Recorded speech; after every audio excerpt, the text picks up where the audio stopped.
अस्सलाम वालेकुम, welcome back to my channel. I hope आप सब खैरियत से होंगे और अल्हम्दुलिल्लाह अल्लाह के फजल व करम से मैं भी खैरियत से हूँ। और अल्लाह ताला से दुआ है कि अल्लाह ताला हम सबको अपने हिफ्ज़ व ईमान में रखे, आमीन सुम्मा आमीन। तो चलें आज का व्लॉग स्टार्ट करते हैं। और आज की इस वीडियो में हम बात करेंगे बकरा ईद की तैयारी की। तो जैसा कि पता है कि बकरा ईद की आमद है और इस मौके पर घर की सफाई और सुथराई बहुत ज़रूरी है। और आज मैं आपके साथ कुछ टिप्स एंड ट्रिक्स शेयर करूंगी जिसकी मदद से आप अपने घर को आसानी से और जल्दी से साफ़ कर सकते हैं। तो चलें वीडियो को स्टार्ट करते हैं। और यहाँ मेरी हेल्पर तकरीबन 2 बजे के करीब अपने बच्चों को लेकर आ गई थी, क्योंकि मैंने उसे कल ही बोला था कि घर की सफाइयाँ करनी है। तो जब भी मैं घर की सफाइयाँ वगैरह करती हूँ तो वो अपने बच्चों को भी साथ ले आती है ताकि काम आसानी से हो जाए। और ये माशाल्लाह से बहुत ही सालों से हमारे घरों में ये बच्चे ऐसे ही ईद और दूसरों मौक़ों पर जब भी मुझे ज़रूरत होती है तो ये मेरी हेल्प करते हैं। तो यहाँ जी सबसे पहले मैंने स्टार्ट लिया था अपने बेडरूम से। और यहाँ सबसे पहले हम लोगों ने जो जाले वगैरह लगे थे उनकी सफाई की, और जो दीवारों पर डस्ट वगैरह पड़ी होती है उसको अच्छे से झाड़ा, क्योंकि ये मैंने जो ब्रूम है इसको मैंने सिर्फ जाले वगैरह उतारने के लिए और दीवारों वगैरह को झाड़ने के लिए रखा हुआ है, और इसको कभी भी मैं ज़मीन पर नहीं यूज़ करती। तो यहाँ सबसे पहले हम लोगों ने दीवारें वगैरह झाड़ी और साथ में पंखे वगैरह भी साथ ही साफ़ हो रहे थे, क्योंकि मुझे यही था कि एक कमरा कंप्लीट हो जाए तो फिर हम दूसरा स्टार्ट करें। और कोशिश किया करें कि जब भी आप सफाई वगैरह का काम स्टार्ट करते हैं तो एक रूम से ही स्टार्ट किया करें। ये नहीं कि एक रूम में आप जाले उतार रहे हैं तो फिर नेक्स्ट रूम में जाकर कुछ और सफाई वगैरह कर रहे हैं। लेकिन मैं तो ऐसे ही करती हूँ कि एक ही रूम से स्टार्ट करती हूँ, और जब तक वो कंप्लीट नहीं हो जाता तो फिर मैं दूसरा वाला कमरा या दूसरी चीज़ें नहीं स्टार्ट करती। और इससे ये होता है कि आप बहुत ही तवज्जो से और दिल से उसी रूम को साफ़ करते हैं। तो यहाँ जी ये मैंने बेडशीट जब ऑर्डर की थी तो मुझे लगा था कि इसकी ग्रे टोन है, लेकिन जब आई तो ये थोड़ा ब्राउनिश सी इसकी शेड थी। बट फिर ज़ाहिर है कि और क्या कर सकते थे, मैंने यही बिछा दी। तो आप बताइए कि ये कैसी लग रही है। और इस रूम को साफ़ करने के लिए मुझे तकरीबन 2 घंटे लग गए थे, क्योंकि हमने इसकी एक एक दीवार को झाड़ा, इसके पंखों को साफ़ किया और फिर इसकी दीवारों को गीला कपड़ा लेके अच्छे से उसको साफ़ किया ताकि जो भी इस पर डस्ट लगी हो वो उतर जाए। तो यहाँ जी मैं अपनी बेटी के कमरे में आ गई थी। अब हमने यहाँ स्टार्ट कर दिया और सब मिलकर कर रहे थे। तो यहाँ कोई पर्दे वगैरह झाड़ रहा था और उसके बच्चे वगैरह पंखे वगैरह साफ़ कर रहे थे, क्योंकि यही काफ़ी अरसे से मेरे घर के पंखे वगैरह ये बच्चे ही साफ़ करते हैं और बहुत ही दिल से करते हैं। का कपड़ा लिया, उसको सर्फ वाले पानी से निकाल कर फिर मैंने ये बेड की पोशिश जो कि लेदर की है, मैंने अच्छे से इसकी सफाई की ताकि इस पर जो भी दाग लगे हों तो वो साफ़ हो जाएं। हालांकि कोई दाग नहीं भी थे, लेकिन फिर भी इस पर जो डस्ट वगैरह थी वो उतर रही थी, लेकिन वो मैंने पहले ही एक सादे कपड़े से हम लोगों ने झाड़ लिया था। तो इसलिए ज़्यादा टाइम लग रहा था कि मैं पहले ब्रश से लेकर अच्छे तरह से जो डस्ट थी दीवारों की वो झाड़ रही थी, जो भी फर्नीचर पर थी, और फिर बाद में एक गीला कपड़ा लेकर सारी दीवारों पर और फर्नीचर वगैरह पर साफ़ कर रही थी, जिसकी वजह से ज़्यादा टाइम लग रहा था। और मैं हमेशा से ऐसे ही करती हूँ, मैं एवरी 6 मंथ के बाद ऐसी वाली क्लीनिंग करती हूँ। इवन के जो भी रूम की दीवारें होती हैं सभी जहाँ मुझे सर्फ़ की ज़रूरत होती है वहाँ मैं सर्फ़ के साथ साफ़ करती हूँ, अदरवाइज़ मैं गीला कपड़ा फाइबर का लेकर सारी दीवारों पर लगाती हूँ। तो यहाँ जी लाइट जा चुकी थी, आज काफ़ी ज़्यादा भी बारिश स्टार्ट हो गई थी और साथ में लाइट भी चली गई थी। तो फिर भी बच्चे काम कर रहे थे, फिर मैंने उनके लिए वाटरमेलन वगैरह काटा, और यहाँ काफ़ी ये सारा सामान कमरों से निकाला हुआ था, और साथ साथ में जो साफ़ करने वाला था कमरों का सामान वो साथ में साफ़ कर रहे थे ताकि उनको उनकी जगह पर रख दिया जाए। तो यहाँ नेक्स्ट डे हो चुका था और यहाँ तकरीबन 2 बजे का टाइम हो चुका था और मेरी हेल्पर ने बोला था कि मैं अगर आप कहें तो थोड़ा जल्दी आ जाऊँ, लेकिन मैंने कहा था कि नहीं, आप 2 बजे ही आ जाएं ताकि इजी हो के हम लोग काम स्टार्ट कर सकें। तो यहाँ जी आते ही काम स्टार्ट कर दिया था। आज बारी थी लिविंग रूम की और साथ में किचन साफ़ करने की, तो क्योंकि कल हम लोगों ने 2 रूम साफ़ कर लिए थे। मेरा किचन और लिविंग रूम साथ में ही है, तो इसलिए हमने इसकी सफाई इकट्ठे स्टार्ट कर दी। और मेरी हेल्पर ने किचन को साफ़ करना शुरू कर दिया और उसके बच्चों ने दीवारें वगैरह साफ़ करना शुरू कर दी। और यहाँ मैंने कुशन्स जो कि सोफ़े के थे, मैंने कहा चलें ये भी गंदे हो चुके हैं तो इनको भी साथ में ही लॉन्ड्री के लिए डाल देती हूँ। जब तक हमारी सफाइयाँ कंप्लीट होंगी तब तक ये वॉश भी हो जाएंगे।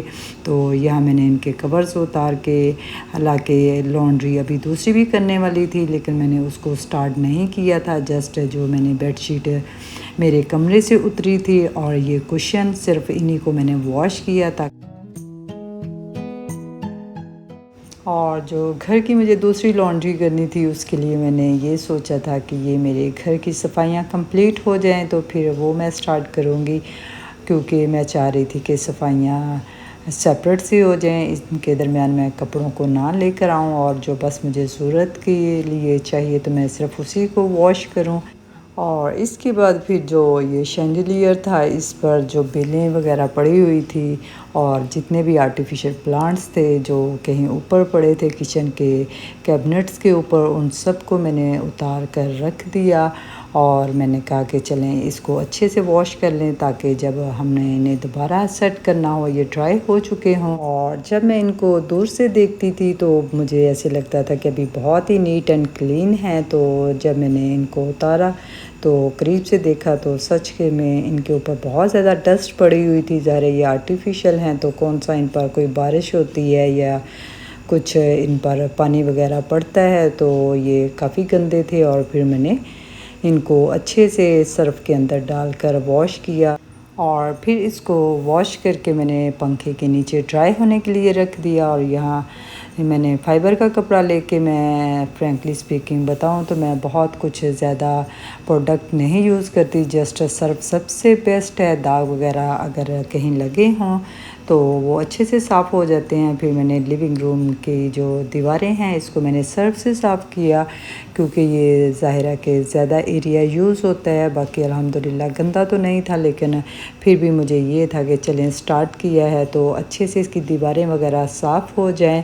तो यहाँ बच्चों ने, मैं उनको अच्छे से कपड़ा वॉश करके पहले सर्फ़ वाला लगाया था और फिर 2-3 दफ़ा मैंने उनको सादे पानी से साफ़ करके दिया ताकि अच्छे से जो सर्फ़ वगैरह है वो निकल जाए।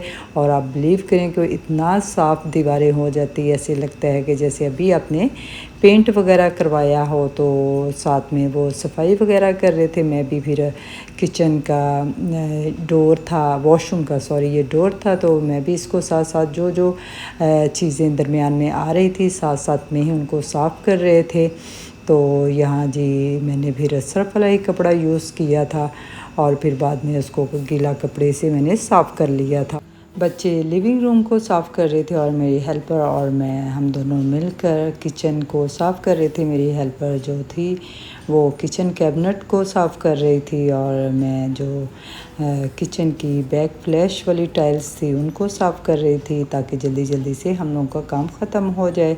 तो यहाँ जी मैंने फिर एज़ यूजुअल सर्फ वाले कपड़े से ही, हालांकि ये किचन में यूज़ नहीं करती, साफ़ ही था, लेकिन ज़ाहिर अब सफाई हो रही थी तो मुझे यही था कि अच्छे से इसको साफ़ किया जाए। इसी तरह जो भी रास्ते में चीज़ें आ रही थी सब पर मैंने एक दफ़ा सर्फ वाला कपड़ा फेर दिया था। और यहाँ जी ये सारा शैंडिलियर्स, इसके बल्ब्स और वायर्स वगैरह सब अच्छे से साफ़ हो गई थी और इसका बॉक्स वगैरह भी, और ये जो इसकी बेल्स वगैरह थी ये भी धुली हुई थी। और साथ साथ में ही हम लोग फिक्सिंग करते जा रहे थे ताकि ज़्यादा काम फिर कॉम्प्लिकेटेड ना हो जाए।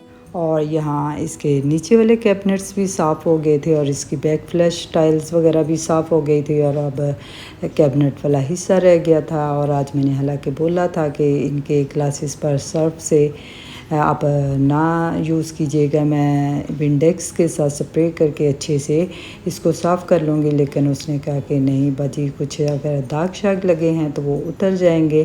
तो ज़ाहिर है वो भी मेरे साथ बहुत एक्साइटेड होती है जब क्लीनिंग वगैरह करनी होती है। तो फिर मैंने कहा चलें कोई नहीं। फिर इस तरह उसने एक दफ़ा गीला कपड़ा लेके उसको अच्छे से साफ़ कर दिया था, और जब ड्राई हो गया था तो फिर मैंने विंडेक्स से स्प्रे की, और फिर एक ड्राई फाइबर का कपड़ा लेकर मैंने अच्छे से इसको साफ़ किया। और ये इतने ज़्यादा साफ़ हो जाते हैं कि मैं आपको बता नहीं सकती। बहुत ही इनकी चमक आ जाती है अगर आप फाइबर का कपड़ा साथ में यूज़ करते हैं। और बाकी ज़्यादातर मैं सफाई के लिए सर्फ़ का ही ज़्यादा इस्तेमाल करती हूँ, बट जो ये किचन का काउंटर टॉप है इसके लिए मैं सोडा यूज़ करती हूँ, जो बेकिंग सोडा होता है। तो इससे क्या होता है, क्योंकि ज़ाहिर है कि इस पर दाग वगैरह होते हैं, तो ये उतरते तो इतने ज़्यादा तो नहीं हैं, लेकिन ये जो आप दाग देखेंगे ये एक्चुअली दाग नहीं है। जब ये मेरा किचन तैयार हुआ था तो पेंट वगैरह हो रहा था, तो वर्कर्स ने इसके ऊपर केमिकल्स वगैरह रखे हुए थे पेंट्स वगैरह के, तो जिसकी वजह से ये थोड़ा डार्क कलर के हो गए हैं। बट ऐसे कोई गंदे नहीं हैं, ज़ाहिर है हम इन पर तेज़ाब वगैरह का भी यूज़ नहीं कर सकते। तो मैं इस पर बेकिंग सोडा वगैरह यूज़ करती हूँ, और बेकिंग सोडा डालकर इस पर पानी भी थोड़ा सा डाल देती हूँ ताकि अच्छे से इसकी जो मैल वगैरह है वो उगल जाए। तो यहाँ आप देख सकते हैं कि हालांकि ये मैं किचन में इतना यूज़ नहीं करती, लेकिन आप देख सकते हैं कि कितनी ज़्यादा इसके काउंटर टॉप के ऊपर से मैल उतरी है। तो यहाँ मैं किचन की सफाई कर रही थी, और मुझे तो खाना नहीं खाना था क्योंकि मैंने लेट ही नाश्ता किया था, और यहाँ तकरीबन 4-5 बजे का टाइम हो चुका था। और फिर मैंने अपनी हेल्पर और उसके बच्चों के लिए बाहर से ही नान वगैरह मंगवा लिए थे, और फिर उन्होंने खाना खाने के बाद फिर दोबारा से हम लोगों ने लिविंग का काम स्टार्ट कर दिया था। तो यहाँ मैं ये कहना चाहूँगी कि जो हमारे हेल्पर्स होते हैं सच में एक बहुत ही बड़ी हमारे लिए ब्लेसिंग होती है, और इनके बगैर आप कुछ भी नहीं होते। और सच में मेरी जो हेल्पर है बहुत ही अच्छी है, इसको जब मर्ज़ी और जिस वक्त मैं चाहूँ उसको बुलवा लेती हूँ, और वो मेरा हर काम बहुत ही दिल से करती है। इवन के काम छोटा हो लेकिन वो उसको इतना लंबा कर लेती है और बहुत ही मेहनत से कर रही होती है, और मैं भी दिल से उसकी इज़्ज़त करती हूँ। इवन के जब वो आ जाती है तो हम घंटों ही बातें आपस में करते रहते हैं, साथ साथ काम भी कर रहे होते हैं। वो अपने दुख सुख साथ में शेयर कर रही होती है, और मैं भी उसको अपनी बातें बता रही होती हूँ। बात ये नहीं होती कि आप हर किसी से नहीं बात कर सकते, लेकिन वो माशाल्लाह से बहुत ही नाइस है। बाकी मैं उसके बच्चों को भी अपने बच्चों की तरह ही ट्रीट करती हूँ। इवन कि वो मेरे घर आते हैं, साथ में गपशप भी लगाते हैं। और यहाँ हम लोगों का किचन तकरीबन कंप्लीट हो चुका था, और इसकी मैंने सारी एक्सेसरी वगैरह पहले ही साफ़ करवा ली थी, और जैसे ही साफ़ हुआ था तो मैं साथ साथ में ही रखना स्टार्ट कर दिया था ताकि हर चीज़ को उसकी जगह पर रखा जाए, और ऐसे लगे कि ये एक हिस्सा टोटली कंप्लीट तैयार हो चुका है। तो यहाँ जी तकरीबन किचन कंप्लीट हो चुका था। यहाँ मैं दूसरी बात ये शेयर करना चाहूँगी कि जो हमारी रेगुलर वीडियो होती है यानी ब्लॉगिंग होती है वो काफ़ी इजी होती है, और ये जो वीडियो होती है जैसे होम क्लीनिंग की और दूसरी चीज़ें, तो सच में ये बहुत ही मुश्किल होती है। एक एक चीज़ को आपको कवर करना पड़ता है और दिखाना पड़ता है। लेकिन मुझे आप लोगों से यही उम्मीद है कि आप लोग इतना ज़्यादा प्यार भी इस पर दिया करें, क्योंकि ये बहुत ही टाइम लेती है, और ज़ाहिर है कि आप इस पर बहुत मेहनत भी करते हैं, तो ज़ाहिर है आपको इसका रिवॉर्ड भी मिलना चाहिए। तो बाकी अगर आप लोगों को ये वीडियो पसंद आती है तो प्लीज़ इसको लाइक भी कर दिया करें, और अगर आपको मेरा चैनल अच्छा लगता है तो इसको सब्सक्राइब भी कर दिया करें।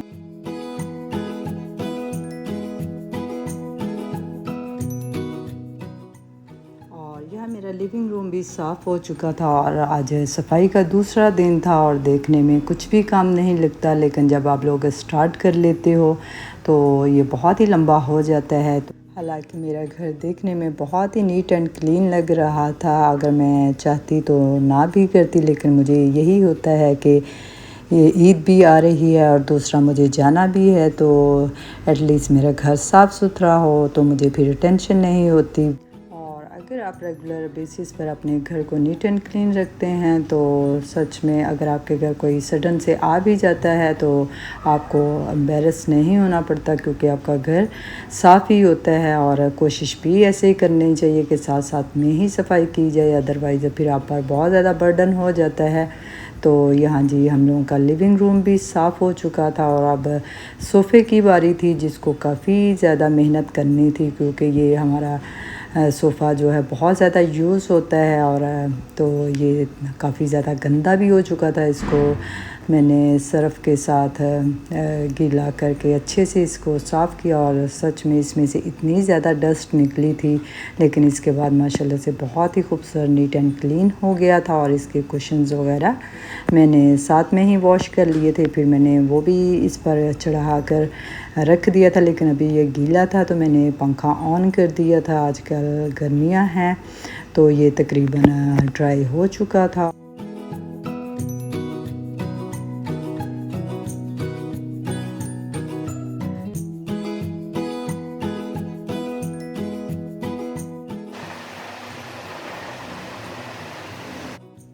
और यह मेरा लिविंग रूम भी साफ़ हो चुका था और तकरीबन सारा घर ही साफ़ हो गया था। सिर्फ़ एक ड्राइंग रूम रह गया था। हालांकि मेरी हेल्पर कह रही थी कि हम लोग आज ही कर लेंगे, लेकिन मैंने उन्हें सख्ती से मना किया कि नहीं, आज मैं भी थक गई थी, क्योंकि मैं भी उनके साथ मिलकर ही काम कर रही थी। तो मैंने कहा नहीं, आप लोग कल आइए और फिर हम साफ़ कर लेंगे। तो यहाँ जी मेरे हस्बैंड भी खाना बाहर से ही, मैंने उन्हें बोला था कि मैंने कुछ भी नहीं बनाया तो आप बाहर से ले आएँ। तो फिर हम लोगों ने रात का खाना खाया और यह नेक्स्ट डे हो चुका था। और यहाँ मेरी हेल्पर अपने बच्चों को लेकर आ गई थी और आज बहुत ज़्यादा टाइम नहीं लगा था, क्योंकि आज सिर्फ यही करना था। मेरी हेल्पर ने बोला कि आज मैं बच्चों के साथ ड्राइंग रूम वगैरह ख़ुद ही साफ़ कर लूँगी, तो आप अपना दूसरा काम कर लीजिएगा। तो मैंने कहा चलें आप इसको देखें और मैं आज फ्रिज वगैरह साफ़ कर लेती हूँ, क्योंकि ये जो मेरा ड्राइंग रूम है ये विंडो के साथ है, तो इसमें से बहुत ज़्यादा डस्ट वगैरह आती है। और ज़ाहिर कि मेरे सोफ़े भी ब्लैक कलर के हैं, तो अच्छी तरह से मैंने कहा कि इन्हें हटा कर इनके पीछे से भी सफाई करना, बल्कि कहने की ज़रूरत नहीं है, वो ख़ुद को ही उनको पता है, तो वो काफ़ी अच्छे से ख़ुद ही सफाई कर लेती हैं। और यहाँ एक्चुअली मेरा सामान वगैरह भी पड़ा हुआ था, जो भी मैं शॉपिंग वगैरह कर रही थी तो मैं इधर ही रख रही थी। तो फिर अच्छे से उन्होंने सोफ़ों को हटा कर इनके पीछे से सफाई वगैरह की और फिर सोफ़ों को भी अच्छे से उन्होंने सर्फ़ वगैरह लगा कर पहले से साफ़ किया और फिर बाद में गीला कपड़ा लेकर अच्छे से ड्राई किया, क्योंकि इस पर लेदर का सोफ़ा है तो ज़ाहिर है कि दाग वगैरह लग जाते हैं। तो इस तरह करने से जो भी कोई दाग वगैरह होते हैं तो वो साफ़ हो जाते हैं। अगर कहें तो मैं बहुत ज़्यादा केमिकल्स वगैरह नहीं यूज़ करती, सिर्फ मैं ज़्यादा सर्फ़ का ही यूज़ करती, क्योंकि आजकल इतने अच्छे सर्फ़ आ गए हैं कि आपको ज़रूरत नहीं पड़ती, इन्हीं से बहुत ज़्यादा सफाई हो जाती है। तो यहाँ जी मेरा ड्राइंग रूम माशाल्लाह से इतना उन्होंने नीट एंड क्लीन कर दिया था कि बहुत ही माशाल्लाह से अच्छा लग रहा था। और ये जब लोग अपने ड्राइंग रूम की सफाई कर रहे थे तो मैंने साथ में ही अपने फ्रिज की भी सफाई शुरू कर दी थी। और सारी चीज़ें पहले मैंने फ्रिज से निकाली और जितनी भी फ्रिज का सामान था, इनकी जालियाँ वगैरह, उनको अच्छे से मैंने वॉश कर दिया था। और फिर मैंने इनको ड्राई करने के लिए धूप में रख दिया था, ताकि इनके जितने भी जर्म्स वगैरह हैं वो सारे रिमूव हो जाएं। तो यहाँ जी फ्रीज़र में काफ़ी ज़्यादा ऊपर बर्फ़ जमी हुई थी, तो ज़ाहिर है कि मैंने उसी वक्त इसको रिमूव करना था। तो मैं गर्म पानी का बॉल लेके इसके अंदर ऐसे डाल देती हूँ 2-4 दफ़ा, तो उससे ये होता है कि फिर आपकी जितनी भी बर्फ़ होती है बहुत इजीली से वो रिमूव हो जाती है। तो यहाँ भी मैंने सर्फ़ वाला कपड़ा लेकर अच्छे से मैंने इस फ्रिज के अंदर से साफ़ किया। और जितने भी दाग वगैरह थे, ये एक्चुअली मैं पहले भी बता चुकी हूँ कि ये मेरा फ्रिज थोड़ा पुराना है, बट इसका थोड़ा सा ये कलर वगैरह इस पर डार्क हो गया हुआ है, तो ये तो नहीं रिमूव होंगे। ज़ाहिर है कि ये पुराना फ्रिज है, इसकी वजह से। बाकी मैंने इसको अच्छे से साफ़ कर लिया था और फिर ज़्यादा पानी गिरा कर मैंने इसको वॉश वगैरह कर लिया था। और फिर बाद में जितने भी इसकी एक्सेसरी वगैरह थी वो सब सेट करके रख दी थी। और आई होप आप लोगों को मेरा आज का वीडियो बहुत ही पसंद आया होगा। और ये आज तक का मेरा सबसे लंबा वीडियो है। और मे वीडियो को लाइक करना और मेरे चैनल को सब्सक्राइब करना मत भूलिएगा। मिलते हैं एक नए ब्लॉग के साथ, तब तक अपना ख्याल रखिएगा। अल्लाह हाफिज़।